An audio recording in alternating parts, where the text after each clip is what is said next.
क्षेत्र के बारे में, सिर्फ अपनी जाति के बारे में, सिर्फ अपने समुदाय के बारे में, सिर्फ अपने संप्रदाय के बारे में सोचने से ऊपर उठा देती है, फिर वह पूरे मनुष्य के बारे में सोचने लगता है।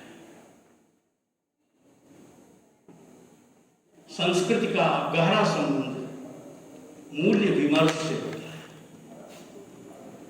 हम अपनी संस्कृति की जिन विशेषताओं का उल्लेख करते हैं वे ही हमारे मूल्य भी होते हैं, और मूल्य का हम तात्कालिक अर्थ ग्रहण करें, तुरंत का अर्थ, तो मूल्य का एक अर्थ होता है छोड़ना।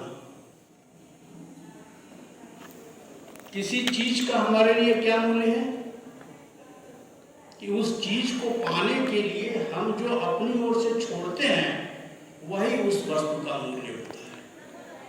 तो मूल्य का मतलब छोड़ना होता है। बिना छोड़े, बिना त्याग के आप कोई मूल्य नहीं कर सकते। अब देखिए, इसीलिए जो भारतीय ज्ञान परंपरा है इसमें ज्ञानी वह नहीं कहा गया जो बहुत विद्वान था, जो बड़ा भारी स्कॉलर था। ज्ञानी वह कहा गया जिसने सब कुछ छोड़ दिया।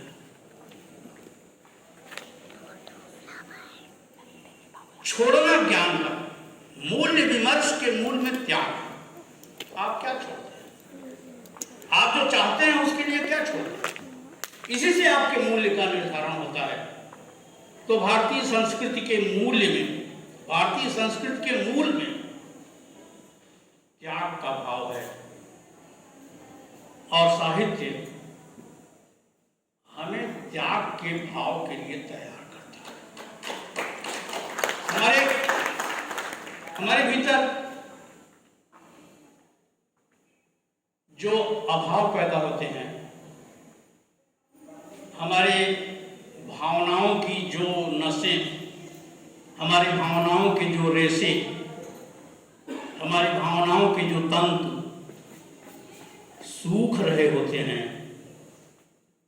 साहित्य उनको सूखने नहीं देता है, उनको बराबर हरा करता रहता है। और संस्कृति हमें यह शिक्षा देती है कि उन सूखते हुए तंतुओं पर हम तब तक आंसू बहाते रहेंगे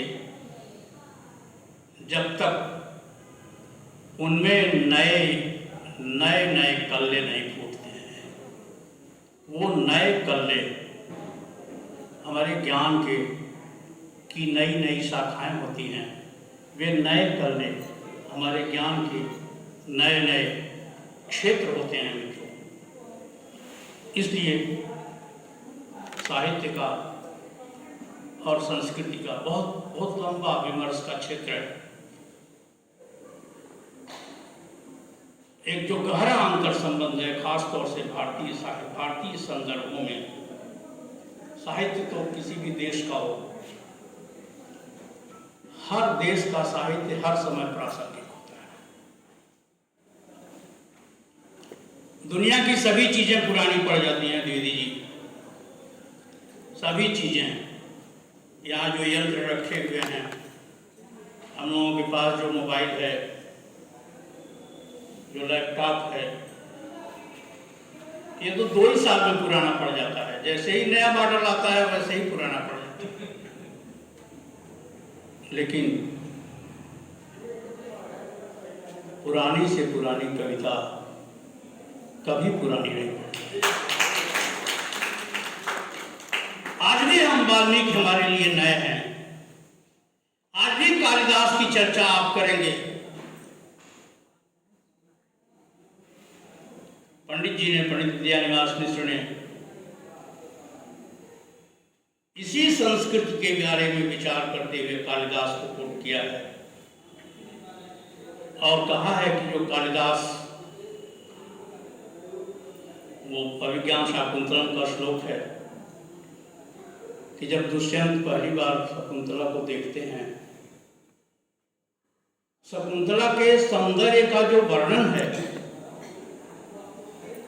उस वर्णन में उसके गालों पर आए हुए बाल तो है ही हैं, पौधों को सींचते हुए शकुंतला के इतने भर से, पंडित जी ने लिखा है कि इतने भर से कवि की आत्मा तृप्त नहीं होती है कि शकुंतला सुंदर है। कवि की आत्मा कब तृप्त होती है? जब कवि लिखता है कि फूलों को पानी देते हुए शकुंतला के गालों पर श्रम के सीकर भी चमक रहे थे। ये जो श्रम के सीकरों को चमकने की चमक है, वह चमक हमारी संस्कृति की चमक है, वह चमक हमारी सभ्यता, हमारे साहित्य की चमक है और वह हमारी पूरी परंपरा में है। आप तुलसीदास के यहाँ देखिएगा कि सीता निज कर गृह परिचर्या कर, वो अपने घर का सारा कामकाज खुद कर रही है। एक बहुत ही मजे की बात है कि यह जो श्रम सीकर हैं, ये श्रम सीकर, ये खेतों में काम करते हुए किसान, ये जो कल्ट है, इसी कल्ट से कल्चर है और उसी कल्चर से एग्रीकल्चर है। मैंने कहा कि ये जो कृषि किसानी सभ्यता और श्रम की सभ्यता है, वह भी एक समानांतर विचार का विषय है। जब हम साहित्य पर विचार करते हैं, तो जैसा विद्वानों ने यहाँ कहा है, मैं तो तुलसीदास को याद करूँ कि भरत महामहिमा जल राशि मुनि, क्या भरत महामहिमा जल राशि मुनि मत ठाढ़ तीर अभिलाषी। ये जो भरत का चरित्र है, वह तो महान जल राशि है और मुनि की बुद्धि तो किनारे पर खड़ी हुई छोटी सी नाव की तरह है, उससे कैसे पार पाएंगे। तो हम लोगों का सभ्यता और साहित्य और संस्कृति के बारे में हम लोग इसी मत मुनि के हैं और वो भरत महामहिमा जल राशि। मित्रों, बहुत समय हो गया है और पंडित लोग जानते हैं कि आज समय में विचार का निषेध किया गया है। विचार तो क्या, भोजन का भी निषेध किया गया है।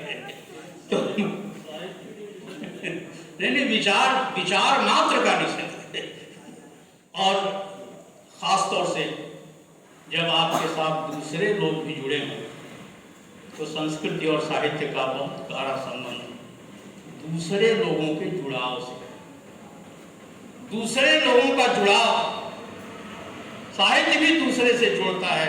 आपने कहा कि वह उसका नाम ही जोड़ना है और संस्कृति भी जोड़ने का ही कौशल है।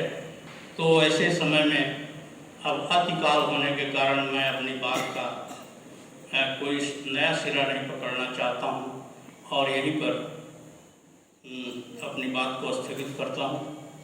मित्रों, आदरणीय कीर्ति जी ने, सूर्यकांत जी ने, राकेश मिश्र जी ने और वैश्विक संस्कृत मंच के अन्य पदाधिकारियों ने इस महत्वपूर्ण आयोजन में मुझे भी आमंत्रित किया और मुझे भी अपने शब्दों का अक्षर चढ़ाने का अवसर दिया।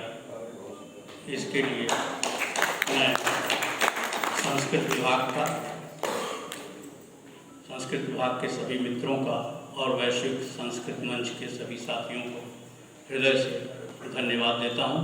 आप सबके प्रति बहुत बहुत आभार।